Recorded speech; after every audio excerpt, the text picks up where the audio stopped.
సుముఖాయ నమః సుముఖాయ నమః ఏకదంతాయ నమః ఏకదంతాయ నమః ఏకదంతాయ నమః ఏకదంతాయ నమః కపిలాయ నమః కపిలాయ నమః కపిలాయ నమః కపిలాయ నమః గజకర్ణికాయ నమః గజకర్ణికాయ నమః గజకర్ణికాయ నమః గజకర్ణికాయ నమః లంబోదరాయ నమః లంబోదరాయ నమః లంబోదరాయ నమః లంబోదరాయ నమః వికటాయ నమః వికటాయ నమః వికటాయ నమః వికటాయ నమః విఘ్ననాశాయ నమః విఘ్ననాశాయ నమః విఘ్ననాశాయ నమః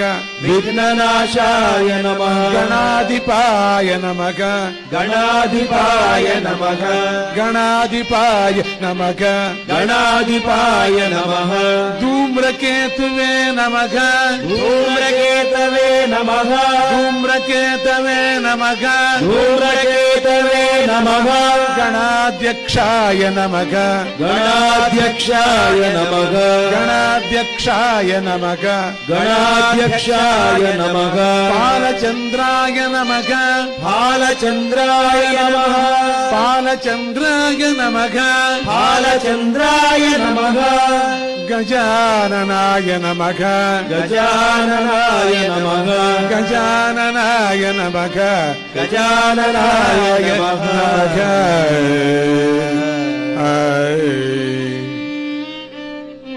ఇవి ద్వాదశ నామాలు. ఏమి మనం చేయకపోయినా ఈ ద్వాదశ నామాలు కంఠపాఠం చేస్తే చాలు. ఇవి ద్వాదశ నామాలు. ఏమి మనం చేయకపోయినా ఈ ద్వాదశ నామాలు కంఠపాఠం చేస్తే చాలు. చాలా సులభం, అందరికీ సులభమైనటువంటి. దిన్నము లేస్తూనే ఈ నామాన్ని చెప్పుకోండి. అందరూ కంఠపాఠం చేయండి. దిన్నము మీరు పొద్దున లేస్తూనే చేయండి. మనసుకు భయం పోతుంది, మీకు పిరికితనం పోతుంది. ఫ్యూచర్ గురించి భయమే ఉండదు మీకు. ఆ స్వేచ్ఛగా ఉంటారు, ఇంట్లో హాయిగా ఉంటారు పిల్లలతో. చూడండి కావాలంటే. ఇవి ద్వాదశ నామాలు. ఈ నామాలను విద్యను ప్రారంభించేటువంటి సమయంలోనూ, కార్య ప్రారంభంలోనూ, ప్రయాణ సమయంలోనూ, సంగ్రామ సమయంలోనూ, ఆపత్ సమయంలోనూ విన్న పఠించిన విఘ్నాలన్నీ సమూలంగా నాశనమవుతాయి. లేస్తూనే చెప్పటం, పడుకోనేటప్పుడు ఒకసారి చెప్పటం. స్వామీజీ చెప్తున్నాను అని చెప్పండి, ఆ ఫోటోకు చెప్పండి. ఉదయాన్నే ఈ నామాన్ని శ్రద్ధతో పఠించిన వారికి విఘ్నాలు కలగవు, వారి కార్యాలు సిద్ధిస్తాయి. వారిని చూడటంతోనే, వాళ్ళని చూడటంతోనే లోకాలన్నీ పవిత్రమవుతాయి. అసలు వాళ్ళని చూడటంతోనే, వాళ్ళ ముఖం చూస్తూనే చాలట. ఆ నామం చెప్పారా లేదని చెప్పేసేయచ్చట. అంత కళగా ఉంటుందట వాళ్ళ కన్ను. చెప్పండి, ఎంత దుఃఖమైనా పోతుంది. మీరు పరీక్ష చేయండి కావాలంటే,